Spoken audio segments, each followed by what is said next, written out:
प्रभु यीशु मसीह में मेरे प्रिय भाइयों और बहनों, आप सबों को जय यीशु।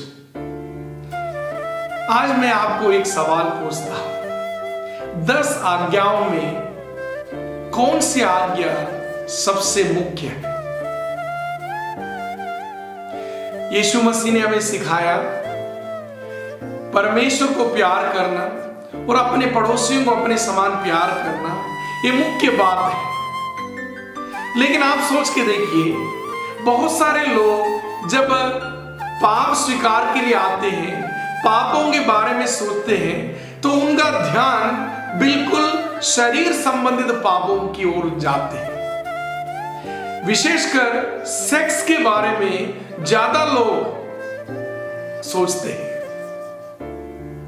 जो लोग इस प्रकार के लैंगिकता के पाप में फंसते हैं, उसी के बारे में बाद में ज्यादा पछताते हैं और मन में एक प्रकार का घृणा और मन में एक प्रकार का सोच आ जाता है कि मैंने गलत किया।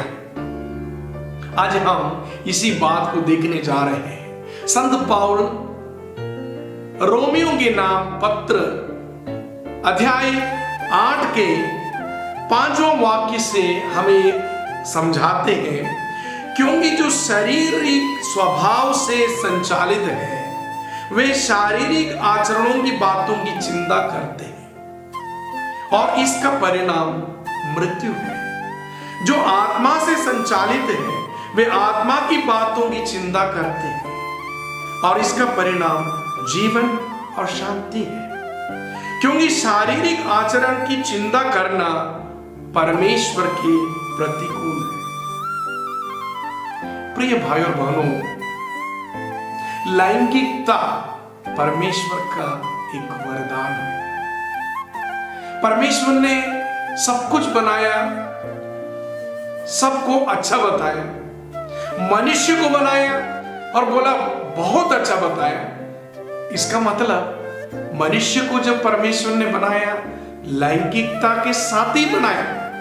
लैंगिक विचार और लैंगिक कार्य करने की क्षमता के साथ बनाया।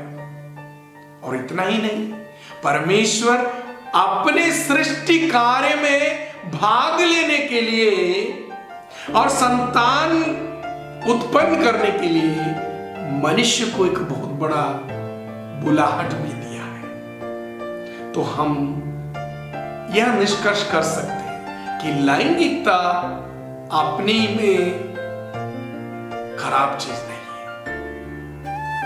लेकिन प्रिय भाई और बहनों, आज के जमाने में हम चारों ओर नजर दौड़ाएंगे, लोगों के जीवन को देखेंगे तो कुछ लोग इस सेक्स के पाप में फंसे हुए और उसके विचारों में डूबे हुए और अपने जीवन को भी उसी कारण बहुत परेशानी में डाल देते हैं। मैं आपको बताऊंगा, कुछ लोग प्रश्न पूछते हैं, इस सेक्स वगैरह के बारे में फादर्स क्यों सिखाते हैं? इसका जरूरत नहीं है। कलीसिया क्यों ऐसे नियम बनाते हैं? हमारे बेडरूम अफेयर में, हमारे शयन कक्ष के मामले में आप क्यों हस्तक्षेप कर रहे हो?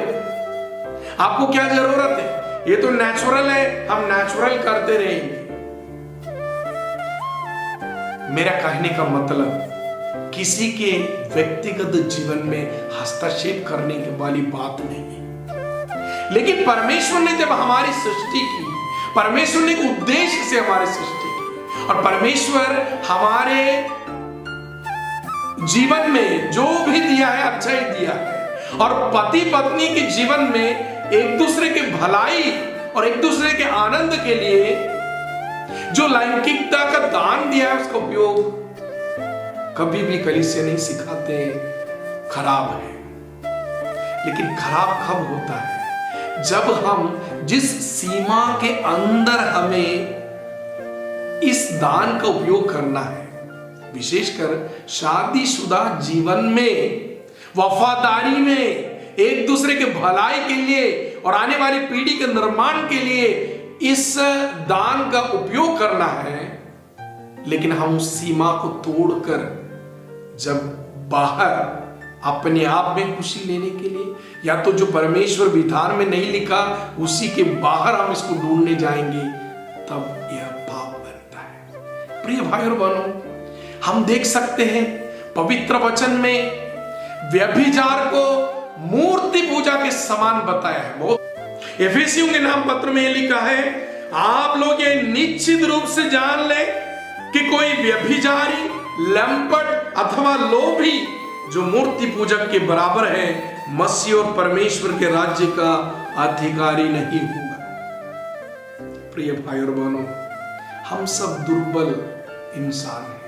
कभी कभी हमारे दिल में भी इस प्रकार के विचार आते हैं। एक सुंदर व्यक्ति को देखकर या किसी परिस्थिति में हम में भी इस प्रकार के विचार और सोच आ सकता है, लेकिन हमें हमेशा याद करना है, एक सीमा में हमें रहना है, और हम जिस उद्देश्य के लिए हमारा जीवन परमेश्वर ने बनाया है उसमें हमें रहना है। मेरे कहने का मतलब नहीं है हम लोग कभी गिरते नहीं, कभी हम गिर जाते हैं, कभी कभी हमसे गलतियां हो जाते हैं, लेकिन उस गलती से हमें ऊपर उठना है, उसके लिए पछताव करना है और प्रभु के सामने खुले दिल से हमें यह स्वीकार करना है, प्रभु जी मैंने पाप किया और मुझे अब से पवित्र जीवन बिताने के लिए आशीष दीजिए। भाई बहनों, मैं एक उदाहरण देता हूं। अब मान लो आप एक अच्छा सुंदर केक बनाए अपने दोस्त को खिलाने के लिए, और उस केक को बनाने के बाद बहुत अच्छा सजाया, उसका बर्थडे को देने के लिए कुछ बनाया है, नाम वगैरह लिख दिया, बधाइयां लिख दिया, सब किया। उसके बाद आप खुद हाथ डाल के उसको खाएंगे और वो आधा टुकड़ा जो बचा है उसको ले जाकर उस दोस्त को देंगे, तो कैसे रहेगा? आपके जिंदगी में भी आपके लिए जो लैंगिकता दिया है, आपका जीवन का दान, ये आपके सखी, आपके साथ जो जीवन साथी जुड़ने वाला है, उनको बांटने के लिए परमेश्वर ने दिया है। और समर्पित लोग, पुरोहित लोग, आप लोग प्रभु को समर्पित करते हैं और उसको भी अपवित्र नहीं करना है। प्रिय भाई और बहनों, आज ही नहीं, पुराने जमाने से व्यभिचार और लैंगिक पाप मूर्ति पूजा के बराबर है, परमेश्वर के विरुद्ध है। आज के वचन में हमने बहुत सुंदर रूप से सुना कि किस प्रकार रोमियों के नाम पत्र में समझाया है कि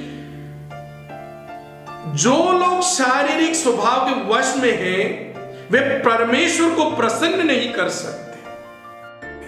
पहले जमाने में भी जितने भी लोग मूर्ति पूजा करते थे, उन लोग इस प्रकार के व्यभिचार से जुड़े हुए विधियों को करते थे। इसलिए सच्चे परमेश्वर को छोड़ने वाले लोगों को व्यभिचार करने वाले लोगों के साथ नबी लोग तुलना करते थे।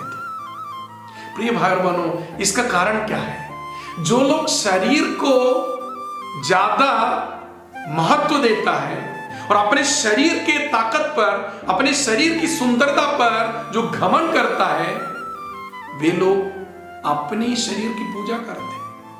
मेरा कहने का मतलब ये नहीं है हमें कुछ क्रीम नहीं लगाना है, हमको बाल नहीं कटाना है, हमको अच्छा ड्रेस नहीं पहनना है, सब चीज ठीक है, लेकिन उसके लिए भी एक लिमिट है।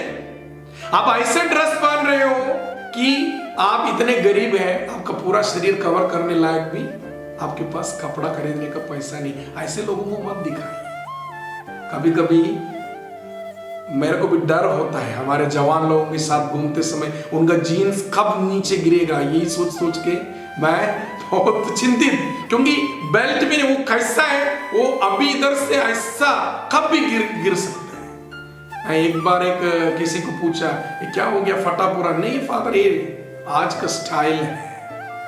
चर्च में आते हैं, सबसे अच्छा सुंदर परमेश्वर के सामने आते हैं तो बहुत नाटक, बहुत प्रकार के श्रृंगार जो परमेश्वर को भी पसंद नहीं होगा वो सब करके आते हैं, लेकिन शादी ब्याह में जाएंगे तो एकदम अच्छा टिप टॉप जाएंगे, कोट सब पहन के जाएंगे। परमेश्वर की पूजा आराधना में आते हैं तो कुछ भी चलेगा। प्रिय भाई और बहनों, एक विवाह भोज में जो लोग सही वस्त्र नहीं पहने थे, परमेश्वर उनको बाहर निकाले थे।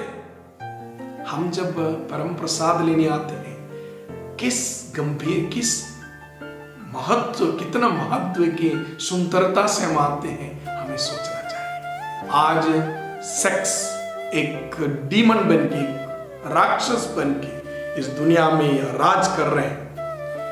आप एक बात देखो, अपने बेटे लोगों का, बेटी लोगों का, या तो पिताजी माताजी लोगों का, कोई भी स्थान में बैठने वाले समर्पित लोग भी, क्या आपका मोबाइल दूसरों को देने के लिए अब तैयार? आपका पापा मांगेंगे तो बहुत सारे लोग नहीं देते, बहुत सारे लोग डरते हैं, छुपाते हैं। आपको छुपाने के लिए क्या है?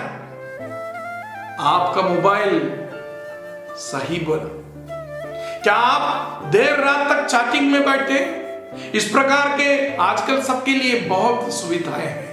मैं जब बोलता हूं आपको पसंद नहीं आएगा, लेकिन पवित्र आत्मा मुझे बता रहे हैं कि आत्मा का फल जीवन है और पाप, शरीर के पाप का फल मृत्यु है। मृत्यु से आपके आत्मा को बचाने के लिए आज मेरे से ये बात पवित्र आत्मा बता रहे हैं। कोई भी बुरा मत सोचिए। अगर आप अभी तक पाप में गिरे, कोई भी परिस्थिति में आपको पाप करना पड़ा, परमेश्वर से माफी मांगो और आपके जीवन को शुद्ध बनाओ, ताकि आपका आने वाले जीवन सुरक्षित हो, सुंदर हो और परमेश्वर से आशीषित हो।